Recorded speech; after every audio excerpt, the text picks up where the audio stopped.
Coming up on SBU TV, the St. Bonaventure Athletics Department is losing an important member, and mankind reaches another milestone in the final frontier.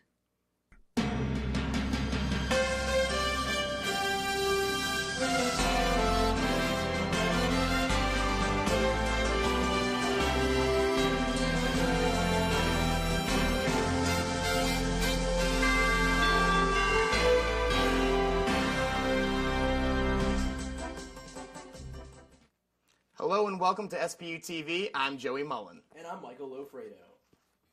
St. Bonaventure University is on the lookout for a new athletic director as Steve Watson accepted a position with Loyola University Chicago. I reported.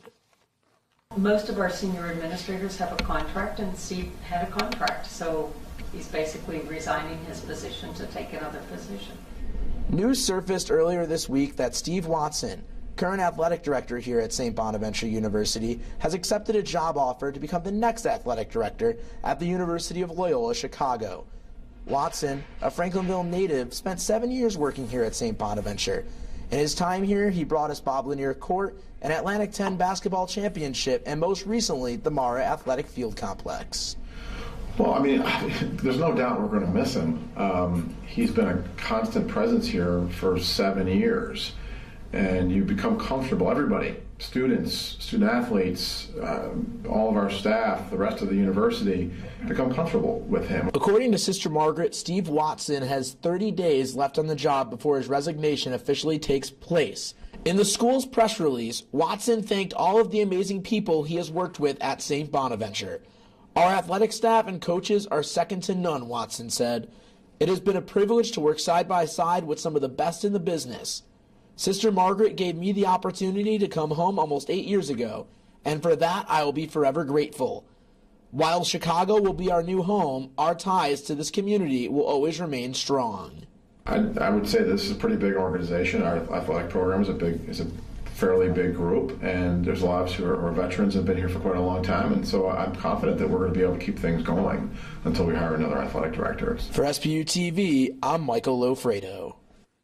Watson also wanted to thank the community and alumni for all their support during his time here at St. Bonaventure. Watson is the St. Bonaventure Athletic Director until his official resignation takes form about 30 days from now. Olean will soon be going in circles when its major street redesign downtown is finished. It's called Walkable Olean, and work is well underway. Jackie Roberts has the story. Every day in the U.S., 20 people are killed in accidents from intersections, like this one of 7 that congest the traffic in Olean. That's why roundabouts like this one in the village of Hamburg are becoming the new face of traffic. This goes back to the 1950s when Olean was a place where folks came and gathered, and it was a sort of a commercial hub. And although it'll never be like it was, we think it will be something very different and better, and that's what we're looking for. Definitely much more family friendly with roundabouts, I think, because with stoplights and everything, you can always have people running them. With roundabouts, it's less likely. They can run through them, but it's much less likely than running a red light. I walk to work every day, and then I usually walk the village about once or twice a week. He walks to school every day with me, and occasionally he'll go out on walks. People are very active here. People run and walk, and they have their kids out. I love living here. The people of Olean couldn't say the same.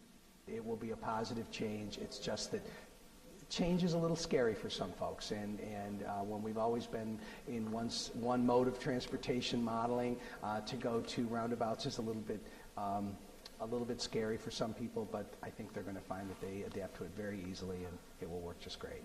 Adding roundabouts to the village dropped the amount of accidents 66% within the first 2 years of reconstruction. The city of Olean hopes to see similar results.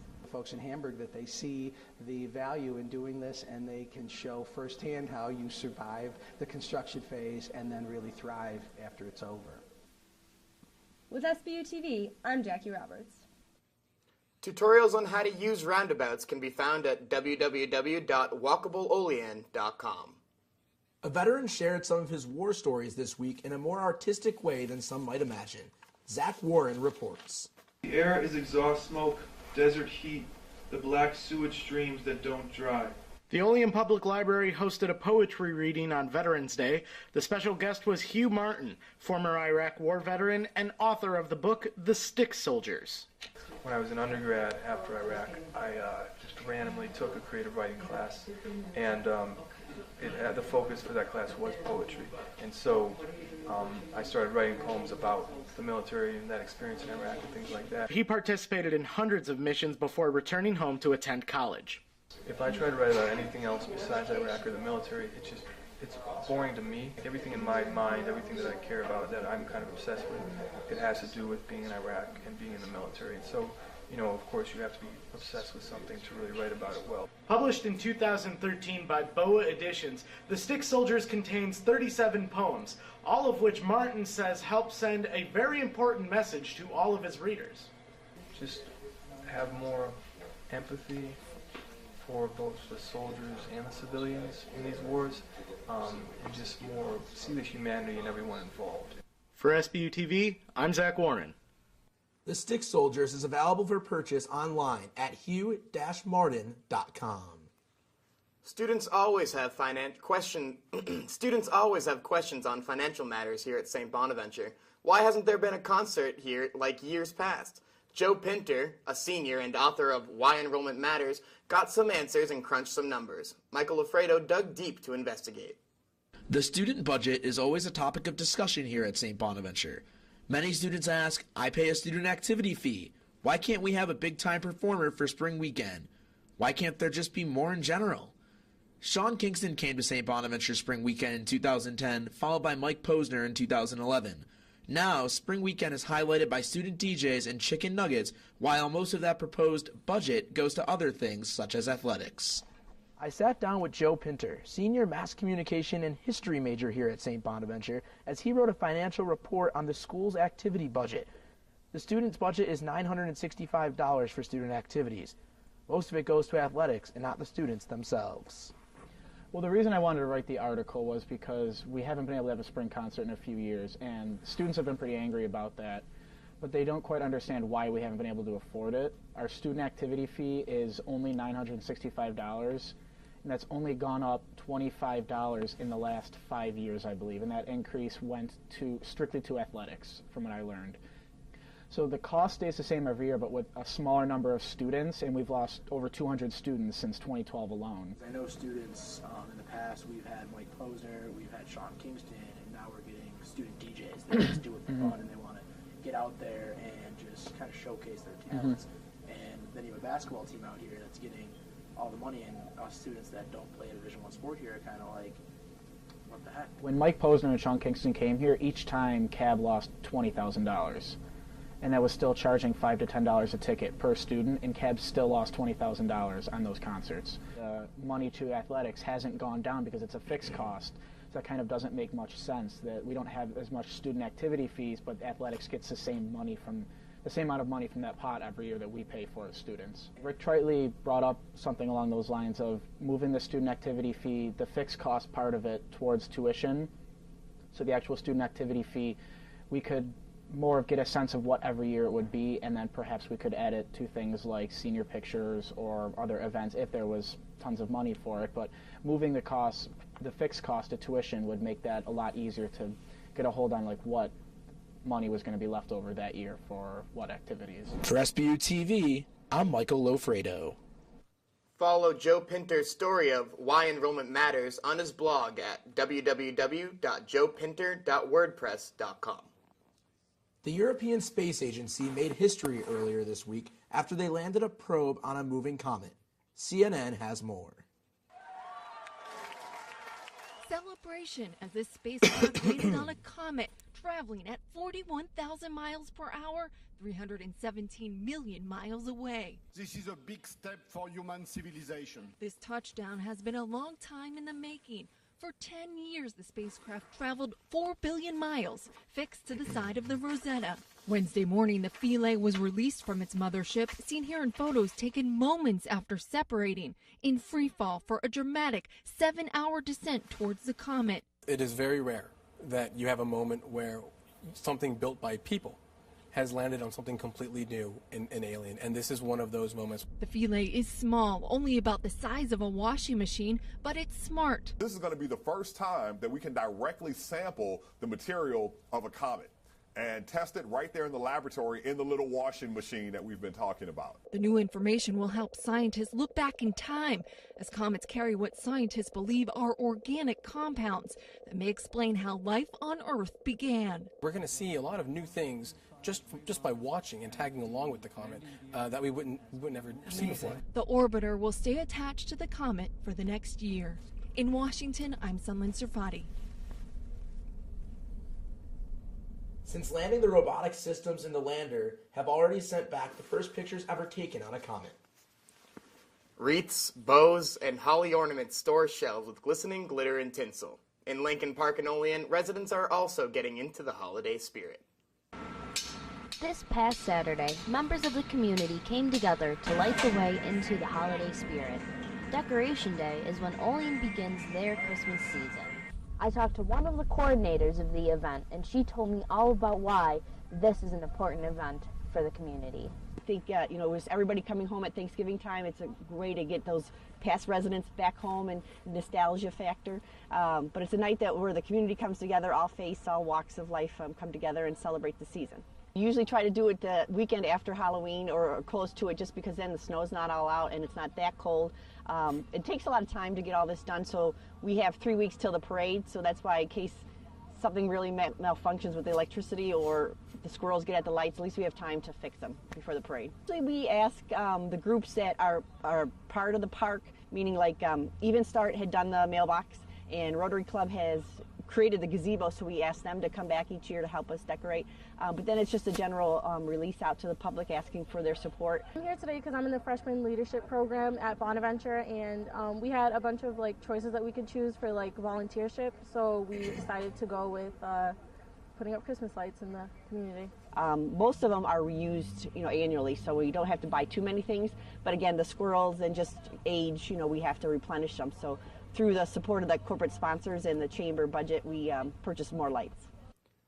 You can see the full effect Friday, November 28th at 7 p.m. during the Santa Claus Lane Parade. Ramen, ramen, however you say it, these noodles are not a healthy choice. SBU TV's Katie Kaiser sips up the facts for you. According to the Huffington Post, if you ate ramen noodles every day for a year, it would only cost about $143. Because these noodles are so cheap, they have become a popular meal among college students. They're tasty, they're easy to make, you can hide them in your room and dorm all year long and they don't go bad, so it's great in that sense. The reality is there's not so much health-related benefits with it. In a recent study, it was found that eating ramen noodles 2 or more times a week can cause cardiometabolic syndrome, which raises a person's likelihood of developing heart diseases such as diabetes and stroke. Another thing that it has that a little too much of is the sodium content. So it does have, we looked up about 900 milligrams of sodium. When you're looking at what you should have per day, it's only 2,300 milligrams, and it doesn't have a lot of nutrient content. So we're talking about things such as the different vitamins, or we're talking about fiber or protein. There's not a lot of it. There's a little bit of proteins, but I'd rather students have vegetable protein or another meat protein that's a little bit healthier and doesn't have all those other side effects. Ramen noodles are a popular choice among college students. However, there are healthier choices that should be explored. I would suggest don't have it as often. Definitely go for something else. Eat more fruits and veggies when you get a chance at the Hickey. Run to one of the stores locally if you can to add some additional things that can be in your dorm or in your townhouse or your apartment. And just be thoughtful about it because of the preservatives that are in that too. If something can last through a cataclysmic event, obviously it's probably not something that good for you. For SBU TV, I'm Katie Kaiser. For more information on the study, visit jn.nutrition.org. A 19-year-old woman's determination has touched members of the St. Bonaventure community. Mike Bednarowicz has more. On Sunday, November 2nd, Division III Mount St. Joseph University defeated Hiram College 66-55. But the result is not what people will remember from that day. What everyone will remember is the courage and determination of 19-year-old and Mount St. Joseph freshman Lauren Hill. Last October, just 48 days after committing to Mount St. Joseph, Hill was diagnosed with a rare pediatric brain cancer that typically affects children between the ages of 5 and 7. And this September, doctors told her she only has a few months to live. On November 2nd, her dream came true playing in a college basketball game. In front of over 10,000 people at Xavier University's Cintas Center, Hill scored the first and last baskets of the game for her team, which brought the crowd to their feet. To pay tribute to Hill's battle, the St. Bonaventure women's basketball team wore Layup for Lauren shirts during warm-ups before their game against Edinburough this past Saturday. Members of the women's basketball team here at St. Bonaventure admired Hill's determination and were happy to support the cause. It meant a lot to be able to support Lauren Hill. We heard her story, that we had sympathy, so it was great for us to be able to support her. I think we all thought that it was a big honor because of the struggles that she's gone through and how much work she's had to do to even just like get to college and to be able to play in a game. Reporting for SBU TV, I'm Mike Bednarowicz. Hill has helped raise over $176,000 for cancer research. What could a size 22 basketball shoe, the old Bonaventure Railroad track, and the longest-serving university president have to do with raising awareness for domestic violence? Whitney Downard reports. It was below freezing on November 1st, but that didn't stop St. Bonaventure University students from participating in the Bona Wolf Hunt, sponsored by Voices, the empowerment group on campus, and Cattaraugus Community Action, an organization dedicated to providing opportunities and support to vulnerable people. Students competed for iPads and entered a raffle to win a signed Bill Sleep. Everyone's going to get a sheet of questions. We'll have 1 hour from the time that we let you all go. For every clue, you're going to need to fill in the outline. Once the starting gun went off, students began searching for clues. The building is named after the man who took credit for finding oil in the western New York area. As students found clues, they completed the statistics on their sheets, and the team with the most answers in the fastest time won the iPads. We actually got to look up some statistics and work with the students, how these issues, domestic violence, dating violence, and sexual assault, play out on campuses.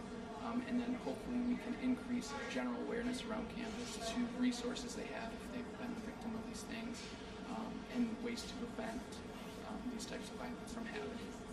Second place and first place actually had the same number of points, but Procrastination Nation wins because they got one more right than Team Win. This is Whitney Downard reporting for SBU TV. Catherine Dunker and Kayla Dubiel won the scavenger hunt and iPads. What's your favorite holiday? Many of us might say Thanksgiving or Christmas, but for many outdoor enthusiasts, their holiday is happening this weekend. Anna Ciesla has the story.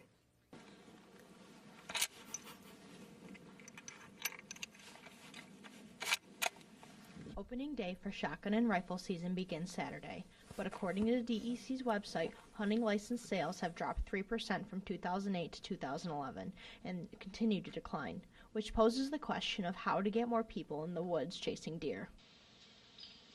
And while adults may think they know exactly how to do that, they might not be right on the mark. So I decided to go right to the source on this one. Jared Dallas has been hunting since he has been about 5 or 6 years old, and he has some words of encouragement for the young generation to get out in the woods. I would tell them about the peacefulness of it and how relaxing it is, how you can just go and sit on the bottom of a tree and fall right asleep real fast, which I have done multiple times, and just being away from everything.